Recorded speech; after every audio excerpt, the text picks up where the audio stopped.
Y vamos a saludar a Pablo Callejón, que ya está con nosotros. Hola Pablo, ¿cómo estás? Muy buenos días. Muy buenos días, Mariano. El saludo para todos y todas. ¿Cómo están? Bien, bien, muy bien. Una semana distinta, diferente, porque después de las PASO hay mucho movimiento político, ¿no?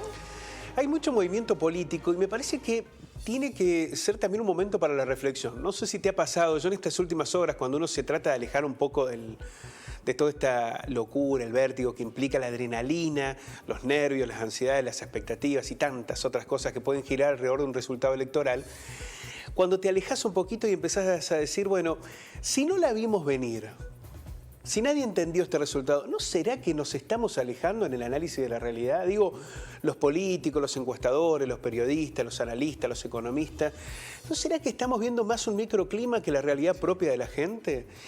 Y no sé si no es necesaria ese alejarse de las voces o de los lugares que uno habitualmente encuentra como respuestas de análisis o debate, sí, y empezar a buscar situaciones más próximas, ¿no? Lecturas más próximas, que nos permitan entender mejor lo que viene, porque esos antagonismos que no tienen que ver solo con la grieta, sino con intereses a veces más corporativos, a veces más próximos, a veces más de microclima, más de cercanías, que nos impiden ver una realidad más compleja, lejanos, ¿no, Pablo? Debates, discusiones muy lejanas. La campaña no debatió los problemas de la gente, no, eso está claro. Los políticos no debatieron. Ahora, lo hicieron los periodistas, lo hicieron los economistas, lo hicieron los analistas. No estamos viendo una realidad más muy alejada de la gente, de los problemas reales de la gente. Me parece que esto ha quedado muy visibilizado en esta última elección y quizás en las últimas, no solamente en la más reciente del domingo, sino que nos ha costado poder advertir lo que venía, cuál es la realidad que efectivamente estaba expresando la gente. Y es una realidad que también en el debate posterior tiene mucha complejidad, porque están los de un lado que entienden que en los problemas de la gente hay una oportunidad. Y bueno, le va mal a la gente, pierde un gobierno. El problema en otro lado, ¿Cómo? Hay otros que siguen viendo el problema en otro lado. Y hay otros que siguen diciendo, no, lo que pasa es que la gente se derechizó porque los medios manipulan, qué sé yo, y no logran advertir los problemas reales que está teniendo la gente, ¿no? Exactamente. Desde hace mucho tiempo. Le pasó al macrismo, le está pasando al albertismo. A ver, no advertir, Pablo, los problemas reales, ¿no? No se habló del deterioro económico que sufre el argentino en el día a día, en la inflación, en los alimentos, la inseguridad que se está viviendo, tampoco lo que es ese cotidiano hasta de pagar un alquiler, lo que cuesta hoy vivir en la República Argentina. Y eso lleva a una situación que es quizás el peor de los escenarios. Porque vos fíjate que ningún candidato entendió que acá se estaba celebrando algo, ni siquiera en la victoria. Claro. Entendieron que se estaba celebrando algo. De hecho, lo dijo Vidal, lo dijo Cornejo. Señalaron, acá lo que hay es mucha preocupación, hay gente que la está pasando muy mal, porque entonces acá el voto no fue por la esperanza, no fue por algo mejor, fue como un castigo, fue como decirle, a ver si se dan cuenta. Sí, o no aguantamos más. O no aguantamos más, pero también es una advertencia, es decir, claro, a ver si se dan cuenta de lo que nos está pasando. Es decir, no fue en favor de alguien, sino en contra de un determinado partido, gobierno, político, lo que fuera. Y ojo que esas circunstancias pueden llevar a destinos que no son los más razonables a veces. Son los que te impulsa la emoción, el enojo, el no encontrar respuestas. Y la política tendrá que, y el periodismo, y los economistas, y los analistas, comenzar a darse cuenta de esa realidad, porque ha sido un desgaste muy importante el que han dejado 2 años de pandemia. Y si a esto se suman 4 años de una crisis económica muy severa y un deterioro en la vida de los argentinos, de la calidad de vida de los argentinos que lleva mucho tiempo, bueno. Sí, y con un gobierno que hace un mal diagnóstico es complicado. Efectivamente, uno suponía, bueno, ha pasado muy poquito tiempo, pero bueno, primeras respuestas, ¿no? El gobierno, el Fernández dijo, el presidente, suponemos que hemos cometido esos errores y los vamos a tratar de cambiar. Bueno, falta muy poquito tiempo, ¿no? Hay que ver qué errores el gobierno asume que se han cometido y cuáles y de qué manera puede cambiarlos en tan poco tiempo. Y del otro lado, ¿cuál es el rol de la oposición en ese sentido? ¿Es aprovechar el momento y sacar una tajada? ¿O entender de que acá la prioridad es la gente? Y cuando hablo de la gente, hablo de esa diversidad, ¿no? Porque en esa diversidad tenés los sectores más vulnerables, la clase media, los trabajadores, los sectores productivos, que tienen realidades diferentes. Sí, claro. Pero que hay que atenderlas, ¿no? Que si desde un lado creen que es una oportunidad electoral solamente y que le vaya mal al gobierno y a la gente, porque eso nos va a permitir volver, o del otro lado, bueno, se derechizan, no entienden todo lo que... Y siguen sin comprender lo que le está pasando a la gente, ¿no? Me parece que es el momento, ¿no? Nos han dado una advertencia para los que perdieron la elección, pero para los que no supimos verla. Sí, desde hace un tiempo que la política en general, en su gran mayoría, en su gran discusión, en su agenda, se ha separado de los intereses reales de la ciudadanía. Sí, pero también me parece que en esto nos compete a los periodistas y a los medios de comunicación, que también, yo no sé si estamos viendo la realidad tal como la presenta la gente o también somos parte de esa situación, de los propios economistas, de los encuestadores, de los analistas. Es en conjunto, ¿no? La autocrítica tiene que ser en general. Absolutamente. Digo, a ver, hay otros espacios del pensamiento, las propias universidades, otros centros donde aparecen allí referentes o personas que podrían... Y nadie la vio venir a esta situación.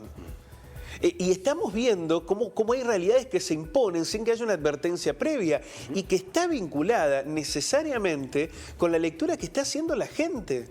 La gente que la pasa mal, que tiene dificultades, que no...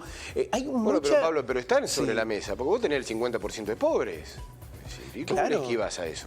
Pero vos tenés una desocupación galopante, ¿y cómo esquivas a eso? Sí, hay datos objetivos, pero también hay otros que tienen que ver con la complejidad de estos tiempos, porque hay una pandemia que nadie imagina. Pero además me parece pero ahí que está, pero si vos decís, bueno, la pandemia, el diagnóstico es cerrado ahí, porque tenés que hacer algo para superarlo, tenés que actuar. Sí, a ver, me parece que hay también etapas de la pandemia. El índice industrial, el índice de la construcción, que vamos creciendo, no le alcanza al argentino, que no llega a fin de mes, que no tiene para comprar la comida. Bueno, eso está claro. Y además me parece que hay etapas de la pandemia. No se puede seguir mirando la pandemia hoy como en julio del 2020. Porque es una realidad completamente distinta a la que estamos atravesando hoy. Sí, sí. Desde otro escenario, la distribución de fondos. ¿Qué pasa con el concepto del endeudamiento? El endeudamiento aparece cuando se negocia con el FMI, ¿no? Entonces aparecen posturas antagónicas. De un lado, los que, bueno, hay que pagar, qué sé yo, y los del otro, no, hay que... Bueno, hay que posicionarse en la Argentina sobre qué pasa con el endeudamiento. La Argentina hoy no puede enfrentar la pandemia con recursos que hubieran sido fundamentales para afrontar toda esta situación y para fomentar Pero es una explicación económica y política. Porque estamos endeudados. Hay que darla, hay que presentarla. Ahora, aquellos que van al supermercado y no consiguen comprar la comida, ya no le importa el endeudamiento, quién lo hizo, pero lo que pasa es que también es consecuencia del endeudamiento. Pero está bien, Pablo, pero a ver, ya está. Hay que plantearlo, hay que mostrarlo, hay que discutirlo y hay que presentar. Pero después tenés que resolver el problema. Sí, lo que sucede también es que muchas de las consecuencias que hoy tenemos en nuestra vida cotidiana son parte de esas decisiones políticas que como país tenemos que debatirnos, ¿no? Sí, claro. En algún momento tiene que haber una discusión sobre el endeudamiento, sobre la distribución de recursos en la Argentina. Hay muchos elementos que tienen que aparecer como una discusión real, que es una puja de intereses. Bueno, claro. Para eso están los gobiernos. Absolutamente. Y después, Pablo, muchos se sorprenden por cómo ha perdido el gobierno nacional algunos bastiones de provincias. Bueno, hay que preguntarse también qué es lo que se hizo para esa provincia, más allá de presentar una obra vial, que es muy importante, más allá de presentar distintos recursos. ¿Se ha pensado de manera decisiva en poder equiparar la vida de ese pampeano, de ese chaqueño, de ese tucumano con el resto del país? ¿O simplemente se han quedado en discursos y en alguna visita? Que no alcanzan, evidentemente que no alcanzan. Tenés que darle políticas concretas también. Me parece que el debate que viene deberá ser necesariamente distinto, ¿no? Ya no podremos tener dirigentes políticos como en un producto de shampoo. Tiene que haber una construcción del mensaje comunicacional también diferente. Desde la oposición dirán, bueno, pero no fue bien con este esquema. Hace 2 años había una debacle económica y 2 años después están más o menos los mismos protagonistas. Bueno, lo que aparecerá acá como centralidad es la discusión que plantea la propia gente, el votante, que pareció más castigar a un gobierno que premiar el discurso de un opositor, porque lo que sucede es que la están pasando mal. Bueno, si no se entiende la lectura esa de la gente, en otros países el resultado es que se han ido para lugares que han generado fuertes advertencias sobre aspectos democráticos, sobre conceptos institucionales. No es tan lejana la experiencia que se está viviendo en otros países que vieron ese descreimiento hacia las conducciones políticas. Bueno, hay que prender las luces entonces. Pablo, sí. Bueno, y sobre este tema hemos traído cuál es la realidad de la participación en las PASO, ¿no? Comparado con otras elecciones, que, a ver, acá uno puede hacer comparaciones con otras legislativas o con otras primarias, pero generales, donde ya hay un interés mayor, digamos, cuando vos definís intendente, gobernador o incluso el propio presidente. Pero vamos a ver en detalle porque esto tiene que ver con este análisis de la lectura que la propia gente hace. Las elecciones primarias mostraron una participación de votantes del 66,2%, que es la más baja desde que se implementaron las PASO en el 2011, pero también es la primera vez que se vota en pandemia, ¿no? Acá pueden confluir los dos aspectos, digamos, porque tampoco es la pandemia de julio, es otra realidad. Mucha gente fue y con una cierta normalidad que se vio en todo el país, ¿no? Donde no hay prácticamente casos. Pero es verdad que ha sido la más baja. Sobre un padrón de 34 millones, casi 400.000 electores, concurrieron a votar casi 23 millones de personas. En 2011 acudieron a las urnas un 78%. Fue impresionante en el 2011, ¿no? Casi un 80% de participación. En el 2013 bajó un poquito al 76,8%, pero solamente era para cargos legislativos. En el 2011 se definía también candidatos a presidente. En las PASO del 2015 el porcentaje fue del 75%. En una elección donde se renovaban también cuestiones ejecutivas, se definían los candidatos a presidente y parlamentarios. Además en el 2015 tuvo un alto interés, ¿no? Sí. Pero fíjate vos que la mayor fue la primera. Ya en el 2017, solo legislativas, la participación bajó y bastante, un 72,3%, y en las últimas PASO, en las del 2019, se registró un 76,4%, pero bueno, también allí se definían no solamente cargos legislativos y ejecutivos. Cuando lo que está en juego es gobernador, presidente, intendente, sube considerablemente la participación. En todos los casos, las elecciones generales de cada año lograron mayor adhesión de votantes que en las respectivas primarias, ¿no? En el 2011 votó el 79% del padrón, siempre más que en las PASO. Siempre en noviembre tenemos que imaginarnos que va a haber mayor número de votantes que las que hubo en las PASO, ¿no? En la legislativa del 2013 fue el 77%, en las del 2015 el 81%, mira vos, en aquella elección.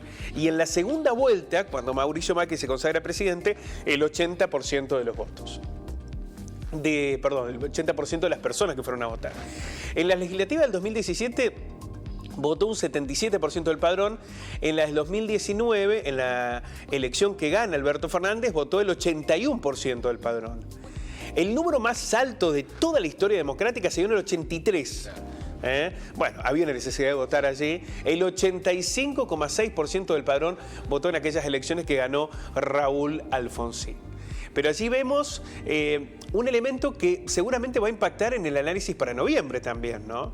Porque ha sido la participación más baja desde el inicio de las PASO, pero llegó casi al 70%. En algunas provincias mucho menos, ¿no? Fue mayor en otras, por ejemplo en Buenos Aires. Pero digo, estamos casi al 70%. Hay que pensar que va a haber una mayor participación en noviembre seguramente. Primero porque vamos a tener mayor desarrollo de la pandemia. Esperemos que la tercera ola no sea de gran impacto. Y además, si es que llega, ¿no?